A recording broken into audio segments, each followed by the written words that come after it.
বাবা আপনারা তো অনেক পাল্টাই গেছে, ভদ্র হয়ে গেছেন। একটা সময় এই রাস্তা দিয়ে যত লোক যাইতো আপনার করে ভয় পাইতো। আমি কোনো অন্যায় করিনি। যারে আপনাকে ভালো লাগতো এর ধরে আপনারা পাং করতেন। তুমি কি কনফার্ম তুমি এই ছেলেকে ভালোবাসো? বাবা শেষবারের মতো মাফ করে দাও প্লিজ। আঙ্কেল আপনি আমাকে ভুল বুঝতেছেন আঙ্কেল, আমি একদমই এরকম ছিল না, আমার ফ্যামিলিটাও এরকম না, আমি গুড ফ্যামিলি। আমার একটা শর্ত আছে। জি। আগামী 7 দিন আমি যা যা বলবো তুমি তাই তাই। বাবা তুমি যা করছো এটা করা কি খুব বেশি জরুরি? তোমার কাছে কি আমার জবাবদিহি করতে হবে?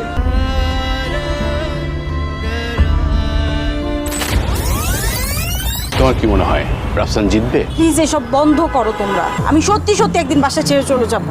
তাহলে রাফসান আসবে, তুমি এখন রাতের অন্ধকারে পালিয়ে যাচ্ছ।